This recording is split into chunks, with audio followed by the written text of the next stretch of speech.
Hello. Not usually the time of year I talk about horror movies.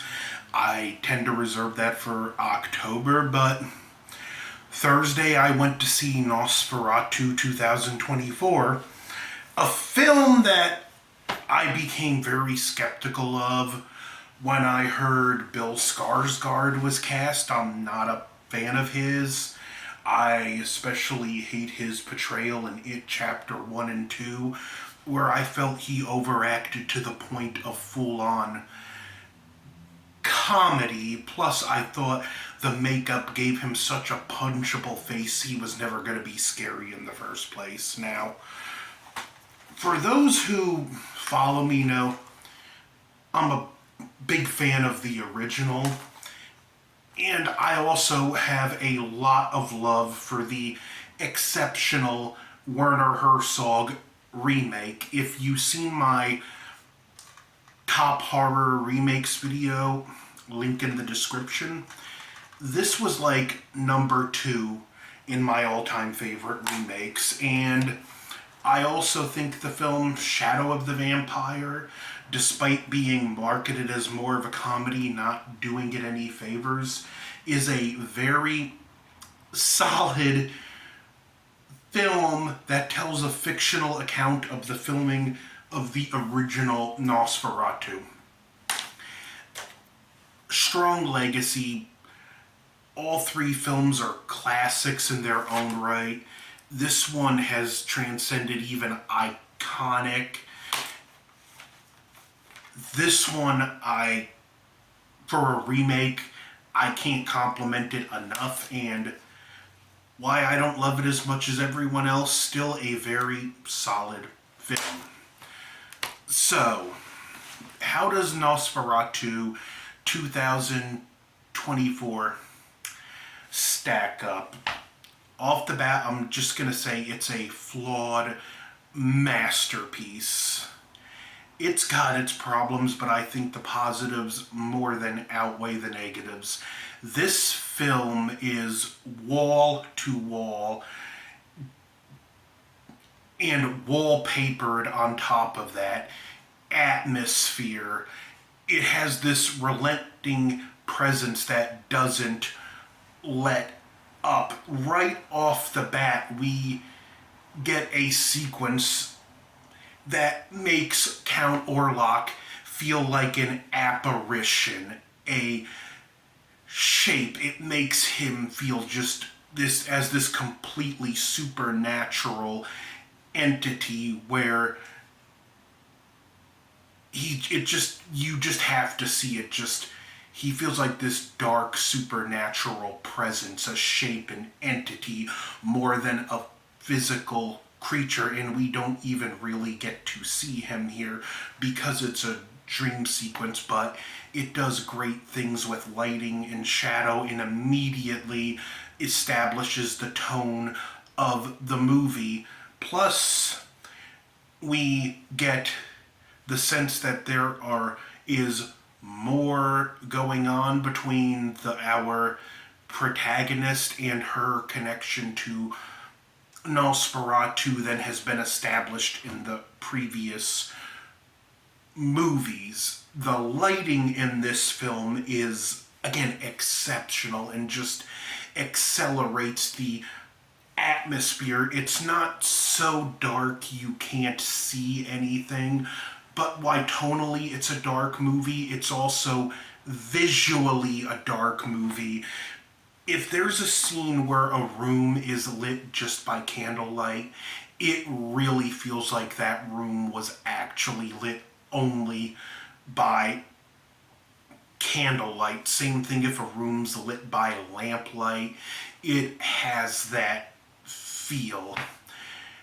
I have seen complaints about this being a slow-paced movie, and I can't help but feel baffled. Have you seen the original? Have you seen the remake?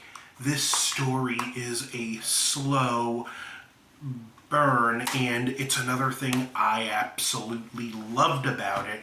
I have grown so tired of these fast-paced, low attention span movies to sit through this atmospheric, moody, brooding, slow burn film that just oozes dread before you even see Nosferatu, and how they handle his reveal.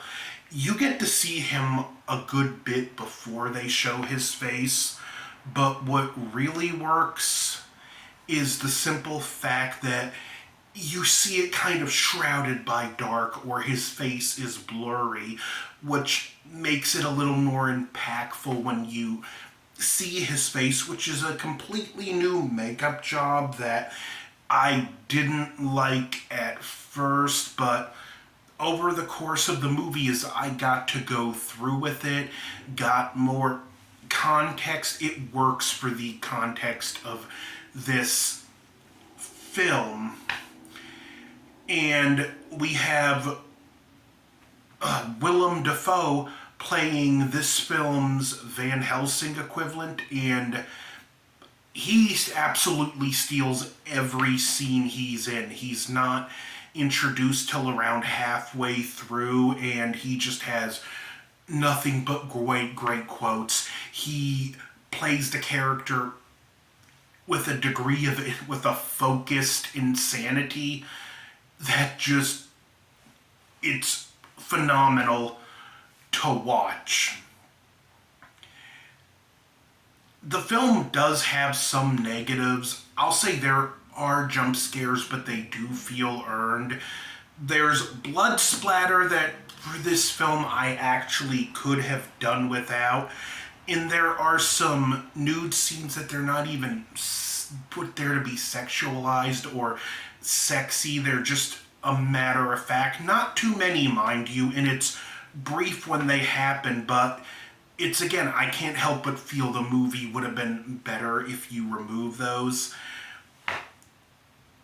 Because it's just kind of, I don't know, it just doesn't work as well with this type of movie as perhaps the director was hoping. That being said, still absolutely a flawed masterpiece. The color palette for this film, it's very washed out, bleak, grayish, kind of akin to what was in the Del Toro Wolfman remake. And much like I much prefer watching that movie in black and white, I actually want to see this film in black and white. I hope we get a black and white cut. If not, I will, when this comes out on home video, I will be watching it with the color on my TV set to black and white. There are nighttime shots where the filter that goes over it has a very black and white feel to it. So I really feel like this movie was kind of intended to be in black and white, but it just had to be color for whatever reason. And Bill Skarsgård, who I was very doubtful about in the role, I think did pretty good. I still think he needs to know when to be more subtle in his performance, because this portrayal wasn't as subtle as I would have liked, especially when compared to Max Schreck and Klaus Kinski, but they're going for their own thing, so I can overlook it.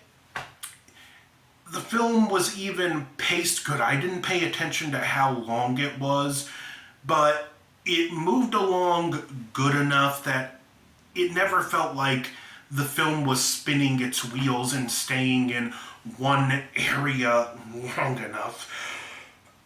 They even, as I hinted earlier, they establish our protagonist and Nosferatu have more of a connection than they have in previous films,